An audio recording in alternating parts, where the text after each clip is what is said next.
Hello everybody, Mrs. Tamita here. Today in this video, you are going to learn how to draw a face in proportion. And facial proportions are the relationship in size and placement between one object and another. So on our face, there are some general rules about where things go in relationship to one another. For example, the nose usually ends up halfway between the eyes and the chin. The mouth usually ends up halfway between the nose and the chin, and so on and so forth. So today we're going to learn how to use these. So here I am starting my face drawing. I'm super lightly penciling in the shape of the face.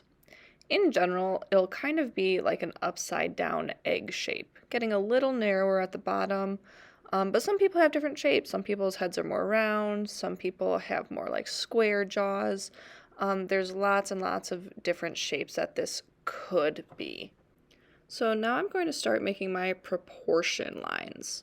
These are really just guidelines to show you kind of where the facial features are placed and to help you keep them in proportion. So your eyes are the right size compared to your nose and mouth and things like that. The first line shows you where your eyes go, and it should be placed about halfway in between the top of the head and the bottom of the head. As you can see, I'm penciling it in pretty light. I'm going to go over it darker in a second just so it shows up better in the video. But you're going to end up erasing this line, so make sure you do it nice and light. So there's my first horizontal line. I think I could have placed it a little lower, but I'll fix that later on. Now I'm making a vertical line right down the middle just to help me keep things symmetrical. And now halfway in between the eye line and the chin, I'm going to make a little dash. And then halfway between that dash and the chin, I'll make another dash. I'll show you what these lines are for a little later on. And now I'm ready to start with my eyes. These are going to go right on the horizontal line that I drew. And I know it looks low if you're used to putting them high, but trust me, this is where they go. And as I'm drawing my eyes, notice that I'm doing one step on each eye and going back and forth between the two. I'm not starting one eye and then finishing it completely and then starting my next eye. I'm going back and forth, and that helps keep them symmetrical. And of course, no two eyes actually are perfectly symmetrical. There's always small differences. But just try your best to get them generally symmetrical. And as you can see, I'm also not using the same exact technique as I showed you in the How to Draw a Realistic Eye video. That technique really does help with your understanding of drawing an eye, but it's not necessary for every single time you do an eye. If you prefer to do it that way, you definitely can though. And people, including myself, have a tendency to draw eyes a little bit too big. As you can see, I'm trying to kind of measure them here, but at the end of the video, I'm going to end up changing this eye size a little bit, just because they're a bit too big in proportion to the face. The general rule, and remember I say general because everybody's face is different, but usually people's faces are 5 eyes wide. So you should have the same length of an eye on either side and an eye length right in between the eyes as well. So like I said, I think I made them a little bit too big, but I'm going to fix that later on. And I'm not going full out with value here yet either.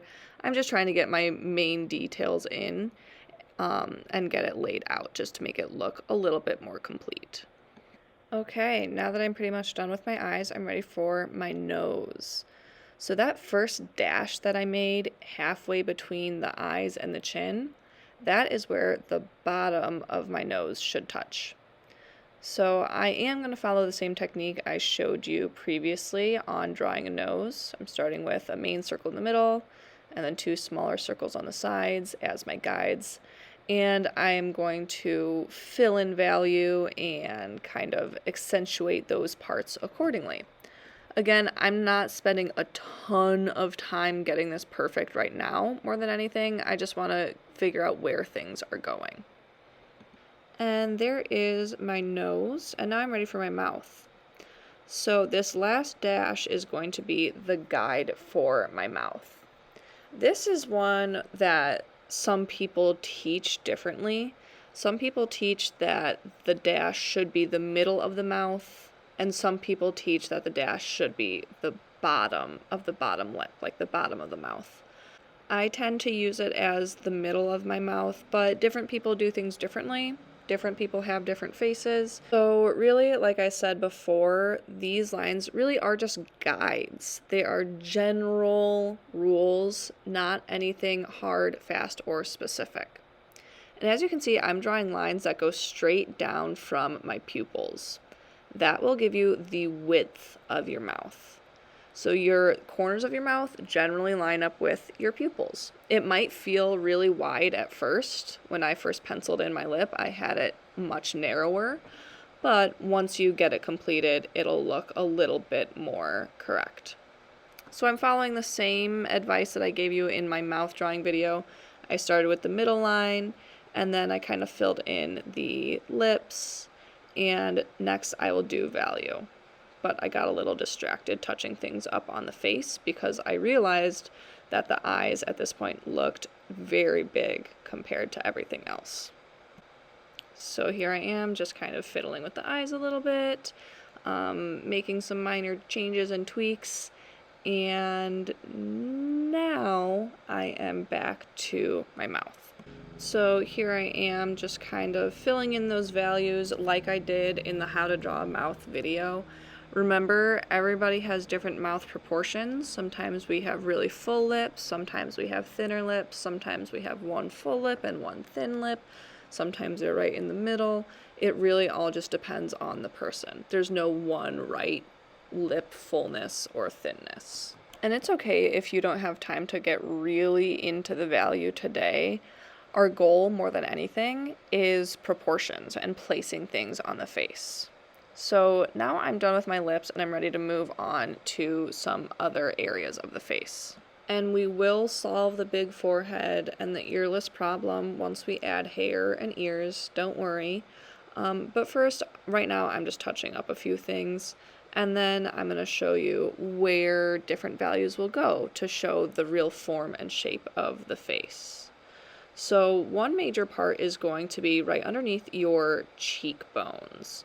So if you can imagine, you have your cheekbone that kind of catches the light right there, and then underneath the cheekbone there'll be a shadow.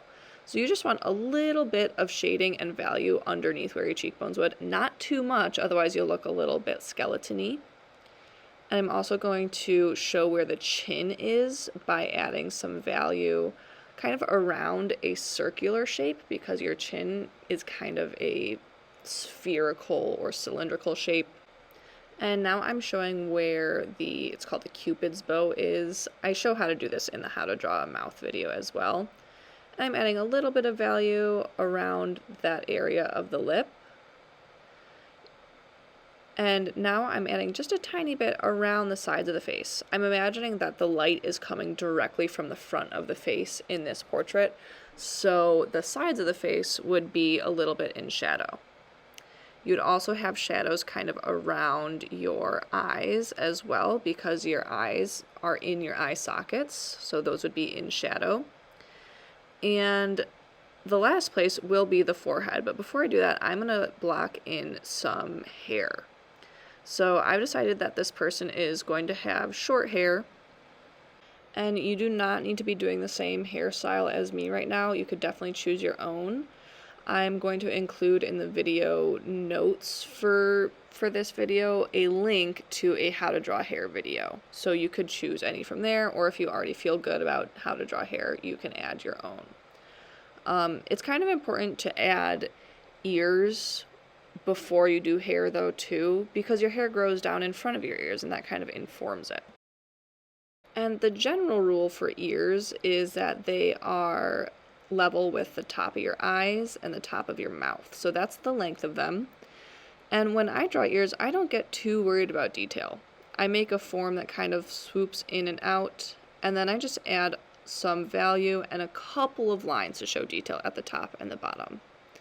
But now I can continue with my hair, making sure my hair is growing in front of my ears, And just like I talk about in the hair video, I'm just starting with the outline of my hair. So I'm going to go ahead and kind of finish off my hair really quickly. And once I'm done with this, I don't want my head to be floating, so I'm going to go ahead and add a neck really quick. A lot of times people draw really thin necks. Your neck actually lines up with the outside corners of your eyes.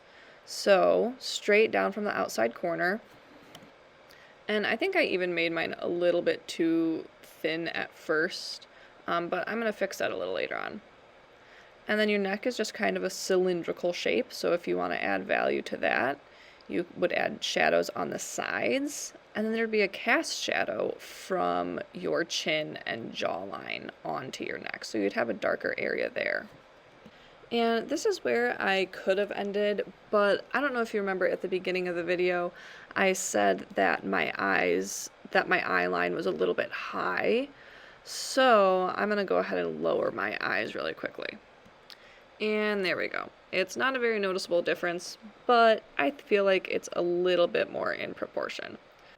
So I'm just doing some final blending and random touch-ups, but here is my completed portrait in proportion.